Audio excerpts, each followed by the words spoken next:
Cecile is from the Department of Health. So just to introduce Cecile, after a long career in the private sector carrying out diverse jobs, Cecile joined the Department of Social Security in 1984. After 2 years, she took a 6-year break to raise her family, then returned to the Department of Health in 92. Cecile became a trade union rep in 93, moving to become Vice Chair Equal Opportunities Office and member of the Group Executive Committee. Cecile's currently the elected chair of the Department of Health Ethnic Minority Working Group and is responsible for the idea and production of a book entitled Many Rivers to Cross, which celebrates the history of the Caribbean contribution to the NHS. All of this and more, I'm sure, contributed to Cecile being awarded an MBE in 2005. Cecile tries to present the views of people with disabilities in everything she does, so I'll let Cecile take it away. So if you just stand sort of around this way, the microphone will pick you up. Right, can you hear me? Is everybody happy? Good. And to explain that last bit, the reason why I try to think about people with disabilities is because I have a disability myself, osteoarthritis, and I think that one of the things that upsets me most are those disabilities which can't be seen, which can be cast aside, particularly by employers when thinking about people needing reasonable adjustments in order to carry out their work. So that's the reason why. Now, as I was just introduced, I do work for the Department of Health, which is what I would call the business end of the NHS. We make sure that the policies and the provisions, the money, the business is carried out so that the NHS can get to do their work. Now, I think it's rather interesting, the actual sort of, I'm talking about race and... We've entitled your talk, Race and Equality a Century On. A century on, my gosh. What a huge subject. Now, I'm now 56, and I've been doing some form of paid work since I was 14. So I have actually been in step with a lot of the law and the various amendments in order for people to work and also for race equality. So I think instead of sort of going on about that, I'm going to try and tell you a little bit about how I have found it, what I've observed. It's quite interesting that when my mother arrived in this country, she came over specifically to do her nurse's training.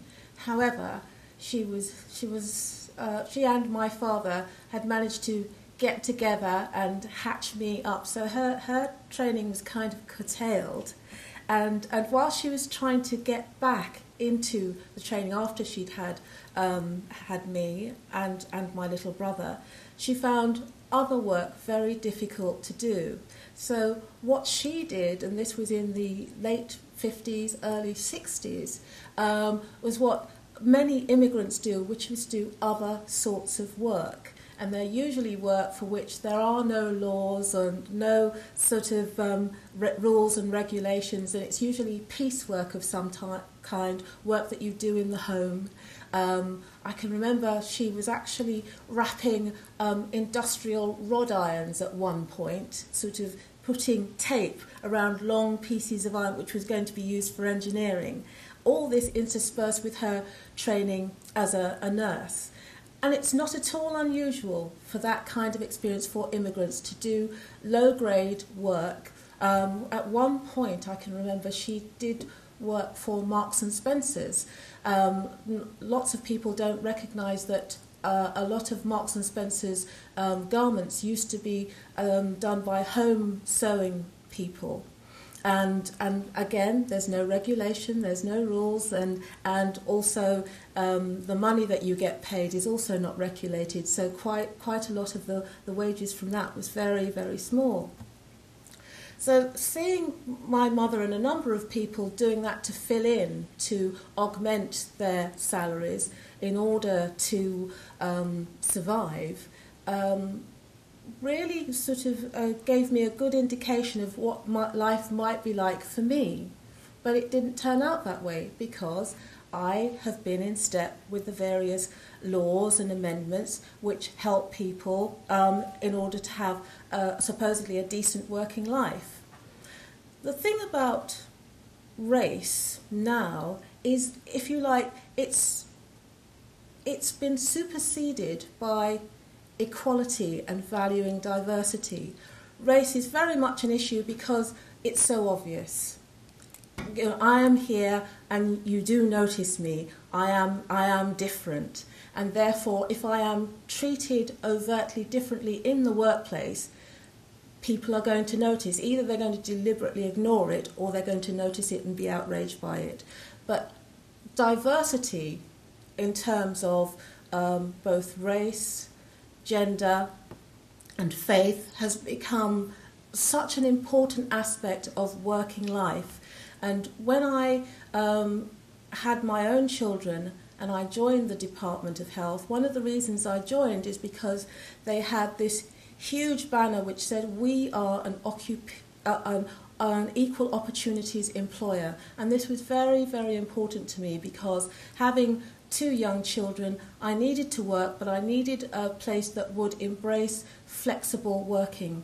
And lots of quite sort of well-known companies at the time, I'm talking about sort of 80s, 90s, didn't have flexible working, and this became sort of very attractive to me to work for somewhere that would actually promote this. Now, what I find interesting also is that at the time when I started work, equality laws and valuing diversity were very high on the country's agenda. So as a consequence, the Department of Health decided to set up various working groups in order to identify those people from different sections that needed to, if you like, be able to comment on the various policies which were being formed by the department in order to aid people to work.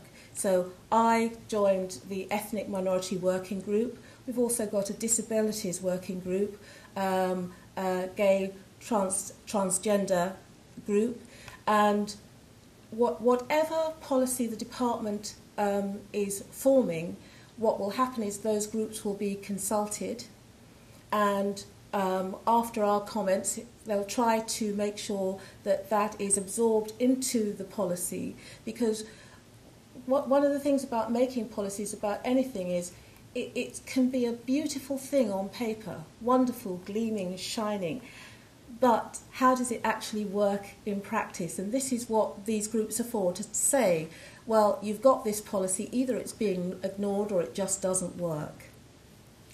And I've been fascinated by the way in which it's become part of the culture to make sure that the policy's there. But for me, the sad thing is, if you don't have people on the ground who work with that policy, who embrace it wholeheartedly, there will be no change. I think if you look at the executive board of the Department of Health, you will not find anybody recognised as being from an ethnic minority. And the question we've often asked is, why is that? And one of the reasons is that either consciously or subconsciously, but I suspect it's subconscious, is that people tend to recruit and promote in their own image. So if it's a bunch of middle-aged white guys, you're going to get a bunch of middle-aged white guys climbing to the top. When I entered the department, the plight of women not being recognised was high on the agenda. So now in 2011, we now have, as our chief executive, a woman. And when it happened, there was no cry of, hooray, it's happened at last. It just seemed a natural progression. And what I'm waiting for, if you like, is to see the natural progression of black and ethnic minorities actually making that climb throughout their career, making some form of progression. I suppose that I am unusual in that I have never actually sought any kind of ladder climbing activity. I just find it totally and utterly boring. I come to work to earn money so I can go back to my family. But for many people, it's really, really important. Work is who they are, and it's important for them to climb the ladder. So I feel my heart sort of bleeds for people who have ambition, who have drive, who actually can be quite inspirational in their own little way, but aren't seen, aren't recognised. And in 2003, the Department of Health was one of the public service organisations that went through a massive reorganisation. And I can remember that I, as a trades unionist and as one of the chairs of an important group, went to see the permanent secretary. And I said, well, we've got a problem here. Many of black minority ethnic people are located lower down the pay grade. And at the moment we're highlighting, in order to make cutbacks, people in the lower grades. And this could mean at the end of this exercise we are going to have far fewer black minority ethnic people in the department. Now, he at the time, and I say he at the time looked at me and said, well, we've done everything that we can to make sure that doesn't happen, but as you know, we do not have, and this is really important, we don't have positive discrimination. We are an equal opportunities employer. We just have to hope that at the end of the exercise we can look at what's left, and perhaps you and I can discuss it then. And I said, but I've got to survive. I am one of those people. I may not survive. You may have nobody to talk to. And the look of shock on his face, because it was real. I did survive, but only just.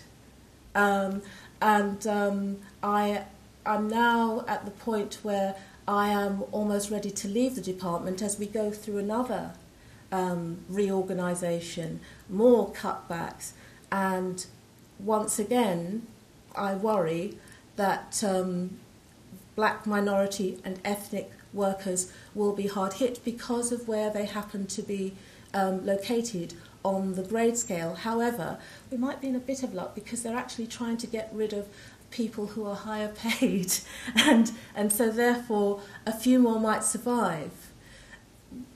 What I would like for the future is for people to be able to progress through their career, to be able to make their contribution. When people work for a public service, it's weird because you're working for the public and you're also working for yourself, but you do so knowing that perhaps commercially speaking you're not earning as much as everybody else, but you're making some kind of contribution. And I know that in a commercial world people would think of this as poppycock, but it's absolutely true. People want to do something, and they want to do something in their everyday lives, and they think by working in the public sector that will be their contribution to society.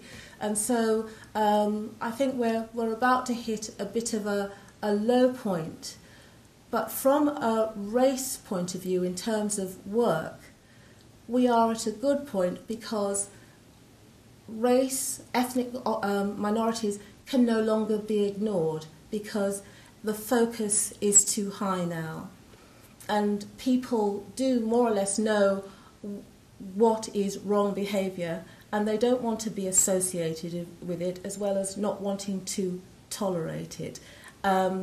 It's quite interesting that when we've been talking about the changes that are about to happen, one of the things we've been able to say this time is everybody is in the same boat. None of us know what's going to happen. We don't know what's going to be left after the cuts have been made, and those people that are left are going to be very important because they're going to have to still do the same amount of work but with less colleagues to support them. So the issue of race in the working sector is a very fascinating one, particularly if you happen, like me, to be part of it. You happen to be part of its history, and I'm looking at both of my children and hoping that they're part of its future, because from what I can see, whilst people have the will to make sure that the organisation that they have is representative of the public it serves and the public that are out there, even if it's not for social reasons, for commercial reasons, you want to attract everybody. So it's important that your workforce actually is representative. One of the things that has held my own organisation back is that there has been a recruitment freeze. And if you know you've got a problem and you want to do something about it, but you're not able to actually go out and positively recruit, you cannot solve that problem. You just need to take care of those people that you've already got. The problem is, with all the beautiful policies and rules and regulations, if at the heart of it you have line managers who don't feel this way, then the progress is stopped. And that's one of the problems that we're facing at the moment. Line managers who, they want to do something else, they want to be able to promote their staff, but they've got other considerations, like personal objectives, departmental objectives, which they have to fulfill. And some people who aren't far thinking just think, I just have to deal with what I've got now. I can't sort of spoon feed, so they think, an individual and bring them on, because I need people to hit the ground running now. And that's the problem we face. Yes, we've got the policies, yes, we've got the will, but we need to inject in the individuals who work on a day-to-day basis with other people who they're supposed to influence. We need to give them free rein to be able to do it and not constrict them with the work objectives which they have to fulfill. And this is a huge problem, and I don't know how we're going to tackle it. I have no clue. And as I say, I am probably coming to the end of my civil service career now. I can only hope that by highlighting the contribution, as we did with the book Many Rivers to Cross, where we celebrated the contribution of Caribbean and African people to the NHS. And also I'm doing another one about the Asian contribution to the NHS since the Second World War. I hope that things like this highlight how important individuals are, how important and rewarding difference can be in the workplace, and get individuals to not give up their dream of getting somewhere within their workplace, recognising that they are of value, and even if they don't have champions, for them to become their own champions. And that's what I hope that I've given the group of people that I represent within the Department of Health.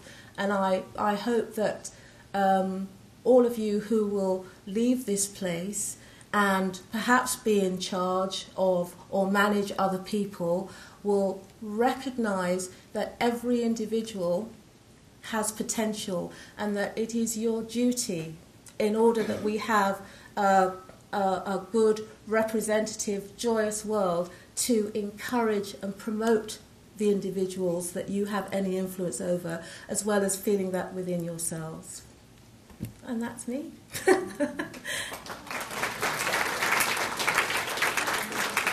Now, I would like all of you put your hands up. Just put your hands up.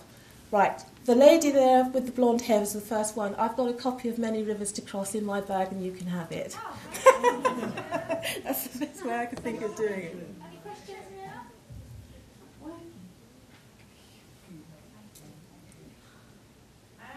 What did you say that the only reason we don't have enough of black and ethnic minorities at the top, because they're not aiming high. From a very young age, they kind of labeled themselves as there is no point trying to get anywhere to top because I can't.